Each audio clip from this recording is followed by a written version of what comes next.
የፖዚቲቭ ቲንኪንግ ወይም የቀና አመለካከት አባት የሚባሉት ኖርማን ቪንሰንት ፐርል የሚባሉ ሰዎች ናቸው። ኖርማን ቪንሰንት ፐርል ይባላሉ። አሜሪካዊ ናቸው። እኚህ ሰውዬ ማስተማር የጀመሩት አሜሪካ ከገጠማት ግሬት ዲፕሬሽን ከሚባለው ከሁለተኛው ዓለም ጦርነት በኋላ ከፍተኛ ኢኮኖሚ ክራይሲስ የነበረበት አሜሪካ በጣም የወረደችበት ጊዜ፣ ህዝቡ ዲፕሬስድ የነበረበት ጊዜ፣ በጣም ሀዘን ውስጥ የነበረበት ጊዜ በአሜሪካ ታሪክ እንደዛ ሆኖ አያውቁም። ይሄ የተትረፈረፈ የምታወቂው አሜሪካ ሳይሆን ችግር ውስጥ የገቡበት ህዝቡ ተስፋ የቆረጠበት ጊዜ ነበር። በዚህ ዘመን ይህ ኖርማን ቪንሰንት ፐርል የሚባሉት የፖዚቲቭ ቲንኪንግ አባት የሚባሉት ሰው ተነሱ እና ማስተማር ጀመሩ። የሚያስተምሩት ምንድነው? ተስፋ አለ፣ ነገሮች ይለወጣሉ፣ አሜሪካ ታድጋለች፣ ፕሮስፐር ታረጋለች፣ የአሁኑን ጨለማ አትመልከቱ፣ ነገ መልካም ይሆናል፣ ደግሞ አምላክ ይጎበኘናል እያሉ በጣም ያስተምሩ ነበር እና የብዙ ፕሬዚደንቶች ጓደኛ ነበሩ። የሮናልድ ሬገን የቅርብ ሰው ነበሩ። የጆርጅ ቡሽ የቅርብ ሰው ነበሩ። የጌራልድ ፎርድ የቅርብ ሰው ነበሩ።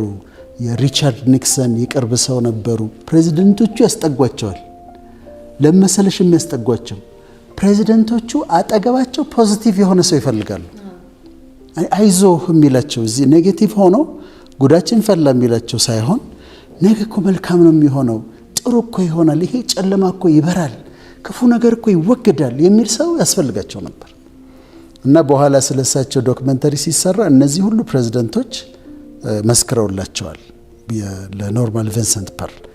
እንደውም ሲመሰክሩላቸው አሜሪካ ከታላቁ ዲፕሬሽን ለመውጣት ከግሬት ዲፕሬሽን ለመውጣት በጣም አስተዋጽኦ ያደረጉ ሰው ኖርማን ቪንሰንት ፐርል ናቸው ብለው መስክረውላቸዋል። አሁን ፖዚቲቭ ቲንኪንግ ምንድነው ስንል ሐሳብ አለን፣ ሁላችንም እናስባለን አይደል? እና ስናስብ ምን ይባላል? አንድ ጥናት በቀን ውስጥ 60,000 ሐሳቦች አእምሯችንን ክሮስ ያደርጋሉ። 60,000 ሐሳቦች በአንድ ቀን የተለያዩ ሐሳቦች ይመጡብኛል።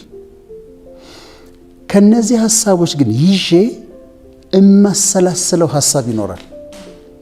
ሜዲቴት ማረገው ዱዌል ማረግበት ምቆይበት የማሰላስለው ሐሳብ ግን ከነዚህ ውስጥ ይኖራል። እና የትኛውን ሐሳብ መርጠሽ ነው የምታሰላስዩ ነው ፖዚቲቭ ቲንኪንግ እና ኔጌቲቭ ቲንኪንግ። የጭንቀት ሐሳብ ላስብ እችላለሁ። የጭንቀት ሐሳብ ማለት እንደዚህ ቢሆንስ፣ እንዲህ አይነት ችግር ቢፈጠርስ፣ ይሄ ነገር ባይሳካስ፣ ባይሆንስ ብዬ ዝም ብዬ ለማቋረጥ በአእምሮዬ እሱን ላስብ እችላለሁ። የጥላቻ ሐሳብ ላስብ እችላለሁ። አንድ ሰውዬ ጉዳት ያደረሰብኝን ሰውዬ ያሰብኩት በቃ ሄትሬድ እንዲያርጉኝ እየተብሰለሰልኩኝ በንዴት በቂም በጥላቻ ረዥም ሰዓት ይሄንን ላስብ እችላለሁ። ስለዚህ ጭንቀት ሊሆን ይችላል፣ የጥላቻ ሊሆን ይችላል። ሐሳቤ ያለ መከናወን አይሆንም እኮ ምንም አይሳካም፣ የሚሆን ነገር አይደለም፣ ጨለማ ነው፣ በቃ አይሳካም የሚል ሐሳብ ላስብ እችላለሁ። ወይም ደግሞ የመሸነፍ ሐሳብ እኔ አይሳካ ድሮ ስለኔ መች ይሳካልኛል መች ይሆንልኛል ብዬ ላስብ እችላለሁ። እነዚህ ሐሳቦች ኔጌቲቭ ቶቶች ናቸው። እነዚህን ደግሞ ማሰቤ ኔጌቲቭ ቲንኪንግ ነው። የጥላቻ፣ የንዴት፣ የቂም፣ የመሸነፍ፣ ያለ መከናወን ሐሳቦችን ሳስብ ይሄ ኔጌቲቭ ቲንኪንግ ነው። በሱ ተቃራኒ ደግሞ የፖዚቲቭ ቲንኪንግ ሰዎችን ሳስብ በፍቅር አስባቸዋለሁ። በፍቅር አስባቸዋለሁ። ነገ መልካም ይሆናል ብዬ አስባለሁ። ካለሁበት ተቃራኒ ሆነ አሁን ያለሁበት ጭንቀት ውስጥ ብሆን፣ አሁን ያለሁበት ነገር በጣም የሚያስፈራ ቢሆን ግን ነገ መልካም ይሆናል፣ ይሳካልኛል፣ ይሆንልኛል ብዬ ደግሞ አስባለሁ። ስለ ሰዎችም ማስበው መልካም ይሆናል፣ ስለ ነገ ማስበው መልካም ይሆናል። ስለ እያንዳንዱ ነገር ማስበው ፖዚቲቭ ነው፣ አቃንቼ ነው ማስበው እና የሰላም ሐሳብን አስባለሁኝ። አሁን ምንድነው መምረጥ እንችላለን። የምናስባቸውን ነገሮች መምረጥ እንችላለን። የአንድ ቀን ዝም ብሎ ውሏችንን እንመልከት። ጠዋት ተነሳሁ፣ ቀኑ ሮብ ነው እንበል። ልክ አልጋዬ ላይ ሆኜ ሳልወርድ ሁለት አማራጮች አሉ። ፖዚቲቭ ቲንከር ከሆንኩና ኔጌቲቭ ቲንከር ከሆንኩኝ ኔጌቲቭ ቲንከር ከሆንኩ ዛሬ ሮብ ነው እላለሁ። እንዴት ያስጠላል፣ ምን አስቀያሚ ቀን ነው። በቃ ምንድነው ዛሬ ማረገው? ቀኑ ያስጠላኛል። ከዛ ተነስቼ መስኮት ስከፍት ቀኑን አየውና በጣም ይደብር ቀን ነው ዛሬ ብዬ ጀምራለሁ። ቀኑ ገና ከጅማሬው ጀምሬያለሁ። ከዛ ትናንትና ያናደዱኝ ሰዎች ይመጡብኛል፣ የጥላቻ ሐሳብ ይመጣብኛል፣ የቂም ሐሳብ ይመጣብኛል። በጥላቻ ሞላለሁ፣ በመሸነፍ ሞላለሁ። አንዱ አማራጭ እሱ ነው። በኔጌቲቭ ቲንኪንግ ለመዋል እጀምራለሁ ቀኑን። ሁለተኛው አማራጭ ግን እኔ በነገራችን ላይ ፖዚቲቭ ቲንኪንግ በጣም ነው የማምንበት። ሆም ብዬ ኢንቴንሽናሊ ፖዚቲቭ ቲንኪንግን እለማመዳለሁ። ፖዚቲቭ ቲንከር ለመሆን ነው የምሞክረው። አሁን የማደርገው ምንድን ነው? በግሌ ጠዋት እነቃለሁ፣ አልጋዬ ላይ እያለሁ አመሰግናለሁ። ምክንያቱም በጣም ብዙ ነገር ተደርጎልኛል። ስልኬን ሳየው ሳይለንት አድርጌው ከሆነ ስልኮች አልተደወሉልኝም ሌሊት። ምን ማለት ነው? መርዶ የለም፣ የሆነ ዘመድ ያልሞተም፣ እህቶቼ ታመው አልተደወለልኝም። አትሊስት በቃ ሰላም ነው። አም ግሬትፉል። አንዱ የፖዚቲቭ ቲንኪንግ ክፍል ግሬትፉልነስ ነው። ከዛ መነሳት መቻሌ፣ በጤንነት እንቅልፍ ተኝቼ ማደሬ፣ ታንክፉል ሆናለሁ፣ ግሬትፉል ሆናለሁ እና ቀኑ እንደዛ ጀምራለሁ። እኔ ፀሐይ እወዳለሁ። አንዱ ኢትዮጵያ ውስጥ የምኖርበት ምክንያት ፀሐይ ሳይ ስሜቴ ላይ የሚያመጣው ነገር ልክ የጠዋት ፀሐይ ሳይ በጣም ውስጤ ደስ ይለዋል። ደመና ደግሞ የሚወዱ ሰዎች አሉ። ስለዚህ ጠዋት ፀሐዩን ሳይ አመሰግናለሁ፣ ደስ ይለኛል። እንዴት የሚያምር ቀን ነው እላለሁ። ዋት ኤ ቢዩቲፉል ዴይ እላለሁ። አሁን ብዬ ነው ግን እምለው፣ እንደዛ አስባለሁ። በጣም የሚያምር ቀን ነው፣ እውነት የሚያምር ቀን ነው። እኔ የማልወደው አይነት ቀን ከሆነ አሁን እንዳልሽው ዳመና ከሆነ ጭልምልም ካለ እንደዛ የሚወዱ ሰዎች አሉ። እንደዛም ከሆነ ምን እላለሁ? እንዴት የሚያምር ዳመና ነው፣ እንዴት ያምራል ዳመናው። ዝናብ እየዘነበ ከሆነ እንዴት ቆንጆ ዝናብ ነው እላለሁ። አሁን ይሄ ምንድን ነው? የማትወጂውን ነገር ለውጠሽ ፖዚቲቭ ሆነሽ ስታዩ ማለት ነው። ስለዚህ በጣም ቆንጆ ዳመና ነው፣ በጣም ደስ የሚል ዝናብ ነው ብዬ አስባለሁ። አሁን ፖዚቲቭ ቲንከር ነኝ። ቀኑን አሁን ዋጅቼዋለሁ። ቀኑ ተባርኳል። እኔ በአስተሳሰቤ ቀኑ ቆንጆ ሆኖ እንዲውል ኦልሬዲ ወስኛለሁ በሐሳቤ።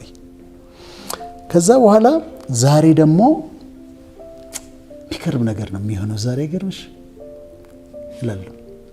something good is going to happen, something good is going to happen። ዛሬ የሚሆን ነገር አለ፣ ጥሩ ነገር ይሆናል ዛሬ። በጣም ደስ ብሎኝ ነው የምውለው፣ በጣም ተሳክቶልኝ ነው የምውለው። እንደው ያልጠበቅኩት መልካም ነገር ይሆናል ዛሬ ብዬ አስባለሁ። ይሄ ፖዚቲቭ ቲንኪንግ ነው። ፖዚቲቭ ቲንኪንግ ወይም መልካም አስተሳሰብ መጀመሪያ ስለ ፈጣሪ ያለን አመለካከት አለ። ስለ ፈጣሪ የምናስበው አመለካከት አለ። ምንድነው የምናስበው? ስለሱ ስለ እግዚአብሔር ወይም ለሙስሊሞች ስለ አላህ ምንድነው የምናስበው? እግዚአብሔር ማለት ሰማይ ላይ ተቀምጦ የሚፈርድ የማይራራ የፈለገውን ነገር የሚያደርግ እንደፈለገ የሚቀጣ ስተት እየፈለገብኝ አንተ እንዲያደርጋል ብሎ እኮ የሚቀጣኝ በቃ በቀጪ እንደዛ አድርጌ ላስበው እችላለሁ። አንድ ነው፣ ኔጌቲቭ ቲንኪንግ ነው። በሁለተኛው ግን እግዚአብሔር መልካም፣ ደግ፣ የሚወደኝ የሚራራልኝ አምላክ፣ ይቅር የሚለኝ ሳጠፋ ሊያግዘኝ ፈቃደኛ የሆነ ሊባርከኝ ፈቃደኛ የሆነ አድርጌ ደግሞ ላስብ እችላለሁ። ፖዚቲቭ ቲንኪንግ ነው። ስለ ሰው ልጆች ሰው ክፉ ነው ብዬ ላስብ እችላለሁ። ሰው በጣም ክፉ ነው ብዬ ላስብ እችላለሁ። ስለዚህ ሰው ባየሁ ቁጥር መንገድ ላይ ሰው ክፉ ነው ብዬ ነው የማስበው። ሁለተኛው አማራጭ ግን ሰዎች ሁሉ መልካም ናቸው፣ ሰዎች መልካም ናቸው፣ ጥሩ ናቸው፣ ያለፉበት መንገድ ነው የሚለውጣቸው እንጂ ሰዎች መልካም ናቸው ብዬ ላስብ እችላለሁ። ያ ሚስ አንደርስታንድ ከማድረግ ይጠብቀኛል። አንድ ጊዜ ምን ሆነ፣ የት እንዳነበብኩት አላስታውስም፣ ግን ባቡር ውስጥ ነው እና ባቡር ውስጥ አንድ አባት አለ፣ 3 ልጆች አሉት። 3 ልጆቹ በጣም ይሯሯጣሉ፣ ባቡር ውስጥ በጣም ይጮሃሉ፣ ይሯሯጣሉ እና በኃይል ይረብሻል። ባቡር ውስጥ ያለው ሰው በጣም ተረብሿል። እነሱ ካርት ውስጥ ያለው በጣም ተረብሿል። ይጮሃሉ፣ የእርስ በርሳቸው ይጣላሉ። 3 ልጆች ናቸው። በጣም እንትን ይላሉ። ከዛ ሰው ሁሉ ኢሪቴትድ ሆኗል። አንዱ ሰው በጣም ተበሳጨ። መጽሐፍ እያነበበ ነበር እና ተነሳና የልጆቹ አባት አለ ዝም ብሎ ተቀምጧል። ልጆቹ ይጣላሉ፣ ይጮሃሉ። በኋላ ያኛው ሰው እየተነሳና የልጆቹን አባት እንዴ አንተ ስነ ስርዓት የለህም እንዴ ያለው፣ ልጆች እንደዚህ ሲጮሁ ሲሯሯጡ እንዴት ዝም ትላለህ? አትናገራቸውም እንዴ አለው። ከዛ አባትየው ቀሳልና ምን መሰለህ አለው፣ አሁን የምንመጣው ከሆስፒታል ነው የምንመጣው አለው። ከ1 ሰዓት በፊት እናታቸው ሞተች አለው። ያንን ኒውስ ሰምተውን እየመጣን ያለ ነው። ሐዘኑን እንዴት እንደሚያስተናግዱት አያውቁም ልጆቹ። እኔም አም ዲፕሬስድ፣ እነሱም ደግሞ ያንን የገጠማቸውን ሐዘን እንዴት እንደሚገልጹት አላወቁም። ልጆች ናቸው። ለዚህ ነው ሲጮሁ የምታያቸው፣ ለዚህ ነው ሲጣሉ የምታያቸው። የእናታቸውን ሞት ሰምተን የመጣን አለው። አሁን ይህ ሰውዬ ምንድን ነው የሚሰማው? መጀመሪያ መሰለው ምንድን ነው? ኬርለስ የሆነ አባት ልጆቹን የማይቆጣጠር ልጆቹን የማይቀጣ እንደዛ አድርጎ ነበር የተመለከተው። ስለዚህ ሚስ አንደርስታንድ አደረገ። ሊጣላውም ይችል ነበረ። በኋላ ግን ያንን ሲሰማ በጣም አዘነ። እዛ ውስጥም የነበሩት በሙሉ በጣም አዘኑ። ፖዚቲቭ ቲንኪንግ ምን ይረዳሻል? ሰዎችን ሚስ አንደርስታንድ እንዳታረጊያቸው ይረዳሻል። ስለዚህ አስቀድሞ ማይንድ ሴት ስለሆነ ስለ አምላክ ያለኝ አመለካከት፣ ስለ ሰዎች ያለኝ አመለካከት፣ ስለ ህይወት ያለኝ አመለካከት ላይፍ ኢዝ ጉድ፣ መልካም ነው። የምድር ኑሮ ጥሩ ነው። ሰዎች ሊያበላሹት ይችላሉ። ሰይጣን የሚባል ክፉ አለ። የምድር ኑሮ ግን ጀነራሊ ጥሩ ነው ብዬ አስባለሁ። መጀመሪያ በሐሳብና በስሜቶቻችን መካከል ያለውን ግንኙነት ማወቅ ያስፈልጋል። ቶውትና ኢሞሽን። እኔ ደስተኛ ሆኜ መኖር ፈልጋለሁ። ቀኑን ደስተኛ ሆኜ መዋል እፈልጋለሁ። እመጣለሁ አንቺ ወዳልሽው። ደስተኛ ሆኜ ለመዋል ደግሞ በስሜቶቼ ላይ ተጽዕኖ የሚያደርገው ሐሳቤ ነው። ሐሳቤ ጨለምተኛ ከሆነ ስሜቴ ሐዘንተኛ ነው የሚሆነው። ሐሳቤ ብሩህ ከሆነ ፖዚቲቭ ቲንኪንግ ከሆነ የማስበው ስሜቴ ደግሞ የደስታ ነው የሚሆነው። እኔ እያንዳንዷን ቀን ኢንጆይ ላደርጋት እፈልጋለሁ። ኤቭሪ ሲንግል ዴይ አዝኜ መዋል አልፈልግም። እና መቼ መሰለሽ እንደዚህ ሆንኩት? ዝም ብዬ ላይፍን ሳየው እንዴ ሁሉ ጊዜ የሆነ ችግር አለ። ሁሉ ጊዜ የኛውን ስታስተካኪ እዚህ ጋር ችግር አለ፣ ይሄ ስታስተካኪ እዛ ጋር እንደዛለ፣ ይሄ ሁሉን ነገር ስታስተካኪ ጉንፋን ይዝሽ እንተኛለሽ እና ሁሌ ፕሮብሌም አለ። እያንዳንዱ ፕሮብሌም የሚያሳዝነኝ ከሆነ ቀሪ ዘመኔን በሙሉ ሐዘንተኛ ልኖር ሆነ። ስለዚህ አንድ ቀን ወሰንኩኝ። ከዛሬ ጀምሮ አልኩኝ ዶክተር ወዳጄን ራሴን ዶክተር ብዬ ነው ዶክተር ወዳጄን ደስተኛ ነው አልኩኝ። በቃ ችግሮች አሉ ግን ደስተኛ ነኝ። ለዛ ደግሞ የረዳኝ ፖዚቲቭ ቲንኪንግ ነው። ግን ስውል ይኸውልሽ አሁን ለምሳሌ ከሰዎች ጋር ስትውይ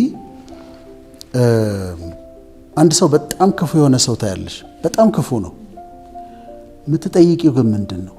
እኔ የምጠይቀው ለምንድን ነው ክፉ የሆነው? ይህ ሰውዬ በጣም ክፉ ነው፣ ግን ለምንድን ነው ክፉ የሆነው? በክፉነቱ ጠልቼው ተናድጄበት ላላገኘው ወስኜ ልኖር እችላለሁ። ፖዚቲቭ ቲንከር ከሆንኩኝ ግን ለምንድን ነው ክፉ የሆነው ብዬ ጠይቃለሁ። ይህ ሰውዬ ሕፃን ሆኖ አቢዩዝ ተደርጓል። ሲቀጠቀጥ ነው ያደገው። በርበሬ እያጠኑት ነው ያደገው።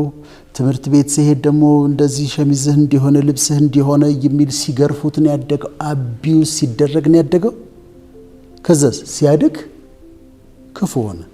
እኛ ክፉ ምንለውን ሰው ሆነ። ጠጋ ብለሽ ካየሽው ግን የምታዝኝለት ሰው ነው የሚሆነው። አንደርስታንድ ማድረግ ማለት ነው ሰውየውን። በፍጹም ሰው ማታምን የምትጠራጠር ሴት ትኖራለች። በጣም ትጠራጠርሻለች። እንደዚህ ተጠራጣሪ ናት። አሁን ባትታመን ሴት በጣም የምትገርም ለዚህ ማታምን ብለሽ ልትታዘቢያት ትችላለሽ። ፖዚቲቭ ቲንከር ከሆንሽ ግን ለምንድን ነው እንደዚህ ተጠራጣሪ የሆነችው? ለምን እንደዚህ ሆነች? አምናው የከዳት ሰው አለ፣ ክፉ ያደረገባት ሰው አለ፣ በጣም ትረስት አድርጋው ልቧን ሰብሮ የሄደ ሰው አለ። ብለሽ ትጠይቂያለሽ። ቤት ውስጥ አብረው ሲኖሩ ይሄ ሰውዬ የውስጥ ውበት አለው ወይ የሚለው ነው ተጽዕኖ የሚያሳድረው። ስለዚህ ፋይን አርትሱ በጣም ተጽዕኖ ስላለው ማየታችን ተገቢ ነው። ስነ ጽሁፉ ምን ላይ ያተኩራል? የውጭ ውበት ላይ ነው የሚያተኩረው ወይስ የውስጥ ውበት ላይ ነው የሚያተኩረው? እና እሱም ማየታችን በጣም ጥሩ ነው፣ በጣም ጥሩ ነው። እና አንዳንድ ምሳሌዎች እኔም ይዣለሁ። እንግዲህ የጥበቡ ፋይን አርትስ ለውስጥ ውበት ምን ያህል ትኩረት ይሰጣሉ የሚለውን ለማየት ነው ምሳሌዎች የምናመጣው። አንዱ የማነሳው በጣም የተገረምኩበት ስለሆነ አርቲስት ድምፃዊ ንዋይ ደበበ ነው። ንዋይ ደበበ ስራዎች ላይ በአስገራሚ ሁኔታ የውስጥ ውበትን ሲገልጽ አይቼዋለሁ፣ እነግርሻለሁ። ግን አሁን ስለ ዘፈን አወራችሁ የሚሉ የሃይማኖት የተለያየ ሃይማኖት ሰዎች ደግሞ እንዳይኖሩ እኛ አሁን መልእክቱን ነው ትኩረታችን፣ መልእክቱን እንዲህ በጣም እንተርክ ስላለ ዘፈን እንስማ እኛ መልእክቱ ላይ ነው ትኩረታችን። እና አሁን የንዋይ ደበበን ለኔ ተዋት የሚለውን ላንብብልሽ እና ውስጣዊ ውበትን እንዴት እንደገለጸው እናያለን። ምን ይላል? ጥሩ አዳሪ ለፍቶ አዳሪ የእግዚአብሔር ድሃ ደክሞ ነዋሪ ደግ ሩህሩህ ልበቀና በሰው ኑሮ የማትቀና ተዋት እርሷን ተዋት ደክሞ አዳሪ ናት ይላል። ይሄን አስገራሚ ነው በጣም። መጀመሪያ ላንብብልሽና ከዛ እናየዋለን። ከዛ ምን ይቀጥልና ምን ይላል? አስተዋይና ርቆ አሳቢ ዘመድ አዝማዱን ሰብሳቢ አስተማሪም ሁሉን አዋቂ መካሪ ናት አስታራቂ ይላታል። አዛኝ ሰው ናት የምትሳሳ ክፉ ደጉን የማትረሳ ሁሉን መስሎ ነዋሪ ጸባይዋ ጉልበቷ ደስታዋ ስራ ነው ጎጆዋ ኩራቷ። እሺ የማትገዛ ለብልጭልጩ የድሃ ጎበዝ የኩራት ምንጩ አቻም የለሽ ሰው ይላታል ለመጠሪያ ስም ያንሳታል ቢደላትም ባይደላትም የሚያውቅላት ሰው የላትም ካላት ከፍላ ንቁረሱ የምትልናት ተቃመሱ ሀብቷ ጌጧ ድህነቷ ፈጣሪ ነው ጉልበቷ ከዛ ስጦታዋ እውነት በረከቷ ምክር አምሮ ለተጠጋ ፍቅር የምታበድር ከሷ ጋር ኖሮ ለኔ ተስማምቶኛል ጠግቤ ባላውቅም ሰላሜ ተርፎኛል። አሁን እዚህ ቦታ ላይ አንድም ስለ ውጭ ውበት አላነሳም። ስለ ከንፈሯ፣ ስለ ጥርሷ፣ ስለ አይኗ፣ ስለ ጸጉሯ ምንም ነገር አላለም። ነገር ግን አሁን ብታጠኙ ይሄንን እኔ አሁን ጥናት አድርጌ አይደለም ግን ወስደሽ ግን ያለውን ነገር ብትዩ ጥሩ አዳሪ ለፍቶ አዳሪ የእግዚአብሔር ድሃ ደክሞ ነዋሪ። እሺ ሰርታ ነው የምትኖረው፣ ለፍታ ነው የምትኖረው አይደል? እቺ ሴት ታታሪ ሴት ነች። ከዛ ደግ ሩህሩህ ልበቀና በሰው ኑሮ የማትቀና ምንድነች ነው የሚለው? ደግ ነች፣ ሩህሩህ ነች፣ ትራራለች ለሰው፣ ልቧ መልካም ነው። ራሷን ደግሞ አንድ ጊዜ እንዳልነው ከሌሎች ጋር አታወዳድርም፣ አትቀናም። ተመልከች ስራዋን ሰርታ ማንም ምናልባት ሴቱ ጥፍሩን ተሰርቶ ምናምን ቁጭ ብሎ ሲሆን እሷ ሄዳ ሰርታ ደክማ ለፍታ ልቧት ትመጣለች። በሰው ኑሮ አትቀናም።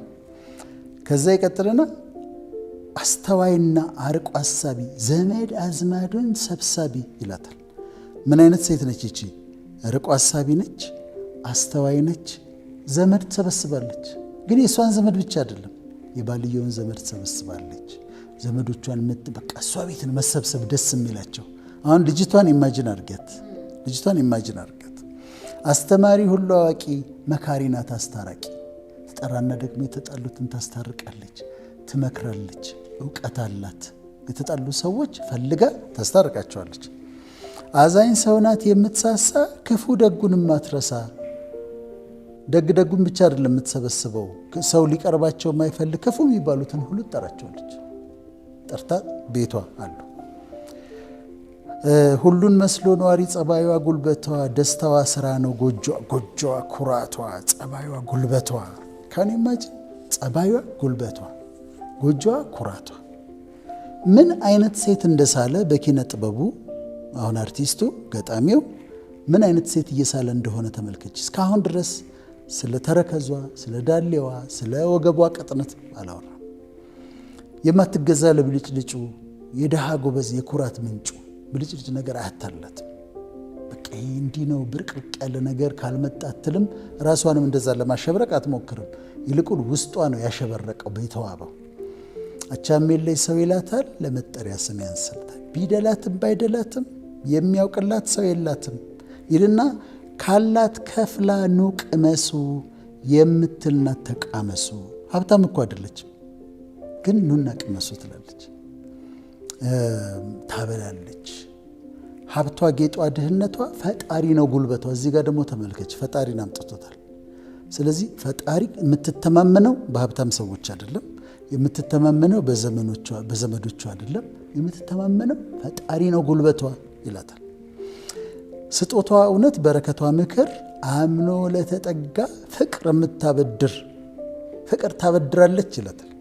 አንዳንዶቹ እኮ ልጆች እኮ ጂኒየሶች ናቸው፣ አላጠናናቸውም እንጂ አሁን ይሄ ልጅ ስል አርቲስት ነዋይ ደበበን ማለት ነው። እና እነ ነዋይ የተነሱት እኛ 11ኛ ክፍል ሆነን ነው። ነዋይ አሁን እኔ 11ኛ ክፍል ነበርኩኝ ሲያወጣ ዘፈን እና አንድ ላይ ነው የተነሱት። ነዋይ ደበበ፣ ጸጋዬ እሸቱ፣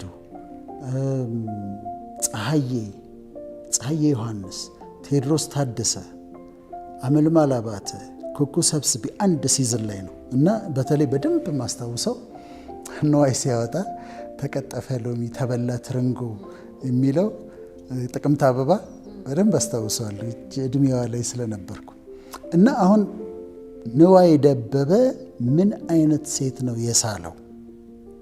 ቅድም እንዳልኩሽ እኔ ዘፈን አድማጭ አይደለሁም፣ ማለት ፈልጌ ዘፈን ማዳምጥ አይደለሁም። አሁንም ስናነሳ የዘፈንን ክርክል ልናነሳ አይደለም፣ ግን ከአእምሮ የወጣውን የሳላትን ሴት በግጥም የገለጣትን ሴት ስትመለከች ግን ውስጧ በጣም የተዋበ ሴት ነች፣ እጅግ ውብ ሴት ነች።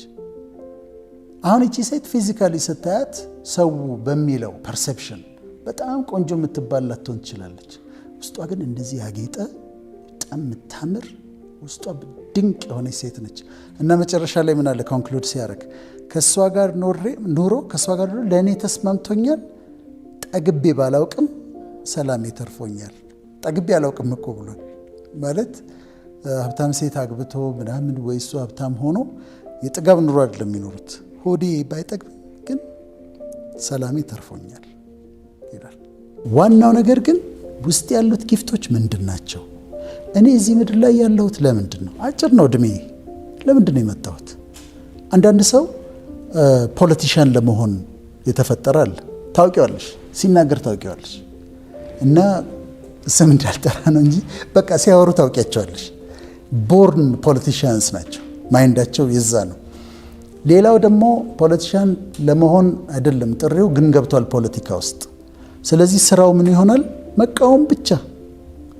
ምንም ይባል መቃወም፣ ያኛው ይባል መቃወም፣ ይሄ ይባል። ለምን? የራሱ አይዲያ ኦሪጂናል አይዲያ የለውም። እና ትለያቸዋለሽ። ይሄ ፖለቲሻን ነው፣ ይሄ ዝም ብሎ ነው የገባው ብለሽ መለየት ትችላለሽ። እና ሁለተኛው ነጥብ የሰው ልጅ በጣም ደስተኛ ለመሆን ራሱን ከተቀበለ በኋላ ሁለተኛው ነጥብ ምንድን ነው?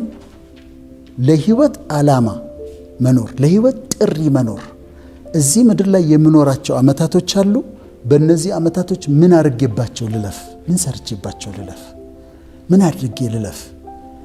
ኑሮ አንዳንድ የሚያስገድደን ጊዜ አለ፣ ፋይናንስ የሚያስገድደን ጊዜ አለ። ግን በጣም የምንደሰትበትን በሃይሊ ኢፌክቲቭ የምንሆንበትን። አሁን እዚህ ካሜራዎች አሉ አይደለም? ወንድሞቻችን ያነሳሉ። ካሜራማን መሆን የህይወታቸው ፓሽን የሆነ በጣም የሚወዱት ሰዎች አሉ። they will die for it። ጦር ሜዳ ሄደው ይቀርጻሉ። ሌላ ስራ ስሩ ብትያቸው አይፈልጉም። በቃ እነሱ ያ ነው ኢንጆይ የሚያደርጉት። ፎቶግራፈርስ አሉ፣ ኢንጆይ የሚያደርጉት እሱን ነው። እና ፓሽናቸውንም ታለንታቸውንም ጥሪያቸውንም ይሰራሉ። በዛ ደግሞ ስራቸው ትልቅ ነገር ይሰራሉ። ጋዜጠኞች አሉ። የኢትዮጵያን ተደብቆ የነበረ ረሃብ፣ የ77ቱን ረሃብ፣ ትልቅ ረሃብ ያጋለጠ ጋዜጠኛ ነው። ካሜራማን ነው። መጥቶ አንስቶ ሰርቶ ስለዚህ ለህይወታችን ፓሽን ከኖርን ጠቅመን ተጠቅመን ደስ ብሎ ኖረን እናልፋለን። እና ሁለተኛው ፓሽን መፈለግ እና ለህይወት ጥሪ መኖር ነው። ያደጉት የበለጸጉት ሀገሮችና እኛ ልዩነታችን ይሄ ነው። አሁን አንድ ጥናት እያየሁ ነበርና 64% አሜሪካውያን ስራ ከጀመሩ በኋላ ፓሽናቸው ወደ ሆነው ነገር ይቀይራሉ ይላል። ለምን? ይችላሉ። ባለጸጋ ሀገር ስለተፈጠሩ ወደ ፓሽናቸው ለመሄድ ይችላሉ። እኛ ሀገር ፕሬሸሩ አለ። አሁን እኔን ራሴን ወይም አንቺን ምሳሌ ብንውሰድ እኔ ምን ይጠበቅብኛል? አንተ ሜዲካል ዶክተር ነህ፣ 3 ማስተርስ ዲግሪ አለ። ለምንድን ነው ኢንተርናሽናል ኤንጂኦዎች የማትሰራው? ለምን ዩኤን አትሰራም? ለምን አፍሪካ ዩኒየን አትሰራም? በዶላር ነው የሚከፍሉ። አስተያየት ሊሰጠኝ የሚፈልግ የሚቀርበኝ ሰው ይሄንን ነው የሚለው። እኔ ደግሞ ጠዋት 2 ሰዓት ገብቼ ማታ 11 ሰዓት ላይ መውጣት አልችልም። ደግሞ እዛ ጋር የሆነ ቦታ ሰርቼ አውቃለሁ። ጆን ሆፕኪንስ የሚባል ዩኒቨርሲቲ እዚህ ፊልድ ብራንች ነበራቸው እና እዛ መስራት ጀመር። ኮኦርዲኔተር አድርገው ነው እንደው የሚቀጠሩ። ደሞዙ ጥሩ ነው። ተሽከርካሪ ወንበር ላይ ትቀመጫለሽ ምናምን፣ ብዙ አትሰሪም። ብዙ ቲ ብሬኮች አሉ። አሜሪካ ደርሶ መምጣት አለ ምናምን፣ ደስ ይላል። ግን ስራ የለም። እዛ ጊዜ ስንሰራ የነበረው ምንድነው የኤችአይቪ ኤድስ ትሪትመንት ላይ ለሚሰሩ ሐኪሞችና ነርሶች የማማከሪያ ማዕከል ነው የከፈተው ጆን ሆፕኪንስ።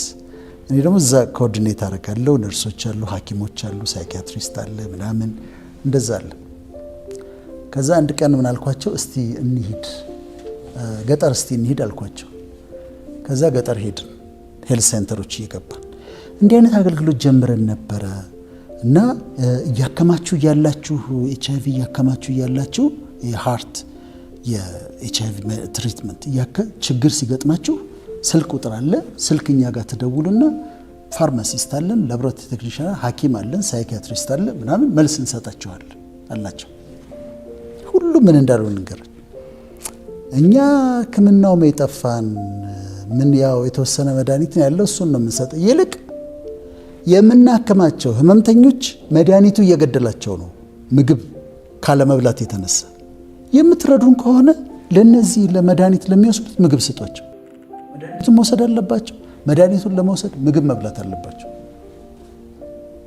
ብለዋል። እኔ ዜሮ ሆነብኝ ስራው። ችግሩ ሌላ፣ እዚህ ጋር የተከፈተው ሌላ። በጀቱ ስለመጣ ብቻ በጀቱ የሚመራቸው ሲስተሞች አሉ። ከተመለስን ከ2 ወር በኋላ እኔ ሪዛይን አደረኩኝ። አሁንም የሆነ ቢሮ ተቀምጬ ዝም ብዬ የሆነ ፊርማ እየፈረምኩ ምናምን እየቀለድኩ ኢንተርኔት ላይ ቁጭ ብዬ የተጫወትኩ በዶላር ሊከፈለኝ ይችላል። ግን ሰው አልጠቅም። እዛ ተቆልፌ ውዬ የሚሰሩትን አከብራለሁ። ለእኔ ጥሪ ለእኔ ፓሽን ግን ያን ማድረግ አልችልም። ቂም ይዤ ነው እኮ የኖርኩት። ይቅርታ ማድረግ አልችልም ነበረ። ምጠላቸው ሰዎች ነበሩ፣ ምናድድባቸው ሰዎች ነበሩ። ኦል ማይ ላይፍ በቂም በጥላቻ ነው የኖርኩት። እንደዚህ ሌላ የአንድ ወር ነው የቀረኝ። ግን 1 ወር ሊቀር እንደዚህ ሊሆን ህይወቴ እንደዚህ ሊያልቅ ቂም ይዤ ጥላቻ ይዤ ነው ያሳለፍኩት የሚል ጸጸት ነው። ሬግሬትስ ናቸው እነዚህ ትላልቅ ሬግሬትስ። መጽሐፍቶች ጊዜ ሰጥቼ አላነበብኩም ወይም ደግሞ መጽሐፍ አልጻፍኩም የሚል ጸጸት ነው። እዛ የተጠና ነው የምነግርሽ። ከዛ 9ኛው የኖርኩት ለሰው ኤክስፔክቴሽን የኖርኩት ለቪዥን አይደለም የኖርኩት፣ ለህይወት ጥሪ አይደለም የኖርኩት። የሰዎችን ኤክስፔክቴሽን ለማሟላት ሰዎች ከኔ የሚጠብቁትን ለማሟላት ነው እንጂ የኖርኩት ለጥሪ አይደለም። ዓላማ ያለው ኑሮ አይደለም የኖርኩት። ምን ነው ለዓላማዬ ብኖር ኖሮ የሚል ነው። የመጨረሻውና 10ኛው ጸጸት እየመጡ ሲለምኑኝ ስለ እግዚአብሔር ሲነግሩኝ በፈለግሽው ሃይማኖት ውሰጂው አላህም በይ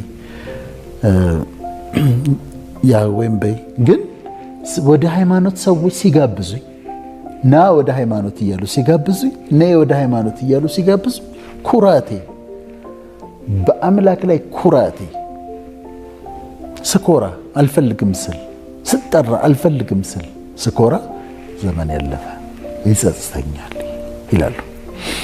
እነዚህ ሆስፒስ ውስጥ የተሰሩ ለመሞት 1 ወር 2 ወር የቀራቸው ሰዎች የተናገሯቸው የተጠኑ 10 ነጥቦች ነው የነገርኩሽ። ስለዚህ እኛው ምንድነው የምናደርገው? ከነሱ እንማራለን።